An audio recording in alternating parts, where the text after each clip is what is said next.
Hello, everybody. Good morning, Medical Monday. Dr. Heather Hammerstedt from Holist.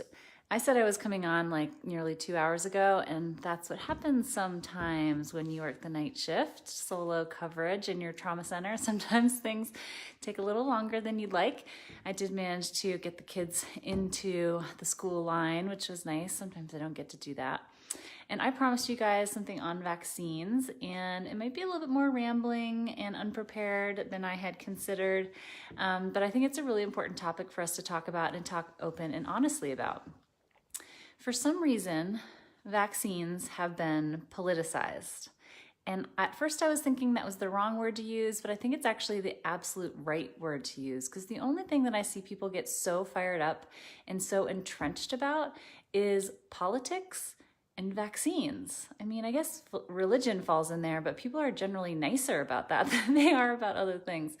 So we won't get into politics, although I know we all have strong feelings.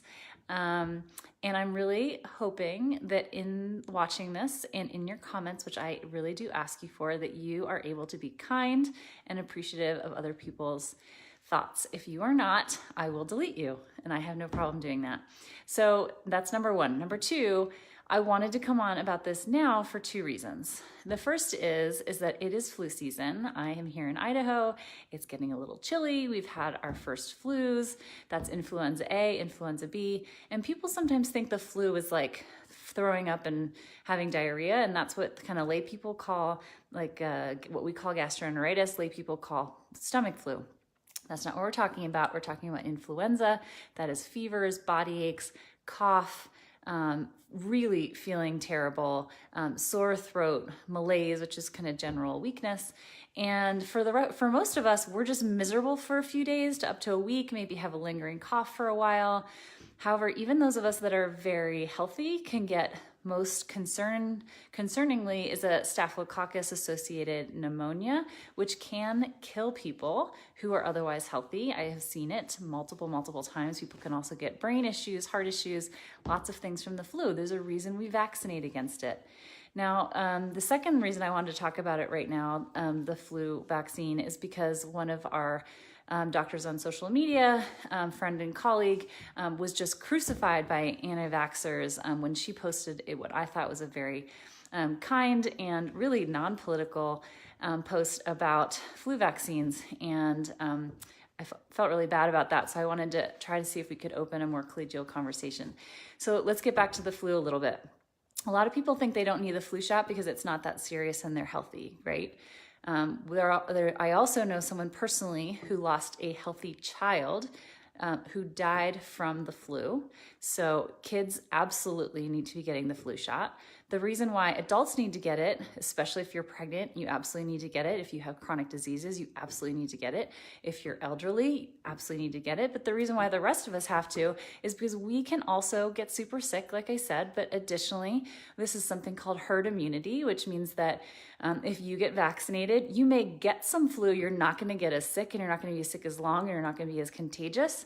And so, so you will not give it to people who cannot get the vaccine, or who have not gotten the vaccine, or who are really, really high risk. So even the flu vaccine, absolutely important for people to get. My kids are getting theirs this week. We finally have them available. I will get them. I'm going to tell everyone to get them. Some people think the flu vaccine is going to make them sick, and I know that feeling. I get the flu shot every year, and I have for most of my adult life. You are getting a killed vaccine. That means there is no live virus in there. The vast majority of us are. So you're not actually getting the flu. You're getting one of two things. You're getting an immune response. Your body is kind of ramping its immune response to the vaccine so that your body recognizes and can fight off the actual illness. That's what it's supposed to do. But your immune response may make you feel sick, you might get a little feverish, might get a little body aches, you might even have a little cough, feel unwell. It's totally normal. You are not getting the flu, I promise you. The second thing that you could be getting is that you could have picked up something at the doctor's office while you're getting the flu. This is pretty common because people are there because they're sick, right? And they're sitting next to you and they're all over themselves and touching things, and you're touching them, and that's that. So the flu vaccine is safe. There's even some data that's come out recently that even people who have egg allergies can have it. So please go get it. It is cheap. You can save lives. Please do it. I am going to touch briefly on the other vaccines that are that raise a lot of the political hue, and that is the more classic childhood vaccinations of MMR, polio, Hib, Pneumovax, meningitis, and Tdap. So you guys may know this. I work in East Africa. I have since 2007. People will walk kilometers and kilometers and kilometers to line up to vaccinate their children because they know that these vaccines save lives. It seems ludicrous to them that anyone would not do that. I've also worked in India and South America, and I can tell you that I have seen these diseases. They're real and they kill people. So that being said, I am obviously out of the closet and always have been of being fully, completely pro-vaccine. I fully understand, though, that there is a controversy, and I understand that people don't always know where to get accurate facts, and I know that all parents love their children, and they're trying to do the right thing. So the initial controversies that came out of a failed paper that was debunked and the person lost his license is not true. People do not get autism from that. People can get from vaccines a couple side effects and known adverse reactions, the most common of which and the most well-known is probably Guillain-Barré syndrome. I don't know if I've actually seen one of these in my 15-year medical career, which is an ascending paralysis that you can get from vaccines, but you can also get it from a million other things. So I strongly suggest that people vaccinate their children completely, and it does not make a difference whether you're doing it on a schedule or not on a schedule. Now, that being said, I'm not going to get into the science about this. I'm not going to get into the arguments.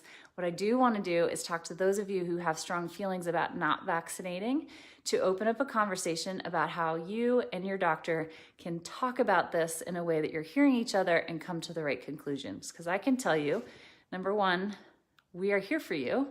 We may be busy. We may be harried. We may be people who sometimes don't use the right words or communicate the best way that you'd like, but we went to medical school because we love taking care of patients and we're trying to help all of our patients. So we, as doctors, need to remember that all of our parents love their children. They are trying to do the best thing that they think they can do. I personally think that the information they're getting is false, and that's why I like to do things like this where we can kind of verify healthcare and people know where their information is coming from. I think that the most important thing you can do as a parent is that you can write down your concerns, you can write down where you heard them from, you can send them in to your doctor perhaps ahead of time. Hi, Dr. Almas. And so that they can, and you can call and let them know that's there. Someone wrote a great blog post about that portion of it earlier this week that I read, and I'll try to find and post. I think the other thing that you can do is come in with an open mind. Remember that your doctor is a person. They may have had lots and lots of bad interactions around this topic in the past. With everything, we need to smile when we're talking. We need to be calm. We need to use kind words. We need to be mindful that everyone is coming to the table with different feelings around this. I think you need to state your facts. I think you need to state your concerns, and you need to state what it is that you're hoping to get out of that interaction. As doctors, we have a lot of work to do in terms of having these conversations. I have struggled with this in the past. I have more recently in the last year or so been pretty successful in having great conversations in the emergency department with people who have decided not to vaccinate in the past, and through our conversations, they have decided to vaccinate. That feels great to me. It may feel terrible for some of you to hear that. I feel that's the right thing, and I think the reason why we had a great conversation that was successful for both sides in that conversation was that I came to them with I know you're trying to do the right thing for your child and you love them, and guess what? I'm also trying to do the right thing for your child, and I know you're here for the right reason, and you brought them here because they're sick and you're worried, and let's talk about how the workup is going to be different based on the fact that you had vaccinations or you did not. I think validating that they're concerned, that they love them, and providing them with little bits of information along the way while they're able to have that conversation and let down their guard. So most parents have had lots of terrible interactions around this before if they have decided not to vaccinate. So I think it's really important, as always in these conversations, that we're mindful and we communicate well, and that the focus should be loving and caring for that child and creating the best health future for them. So those are my suggestions. That was a little bit more long-winded than I want, and I'm going to go eat some breakfast and cuddle up upstairs in bed and go to sleep for the day. I really would encourage anyone to leave any questions or comments in the comment section as they go. And I'm happy to answer any of them, or I'm happy to refer you to kind of the CDC guidelines or anything else that you'd like. If you're a physician and you want to talk a little bit more about how you find these conversations and ways that you've been successful in the past with having these conversations, if you're a parent and you want to talk about the same thing, please do comment. Again, vaccines seem very political. I am not going to allow anyone to be unkind in these conversations, and I hope we have a successful convo. So, all right, happy Medical Monday.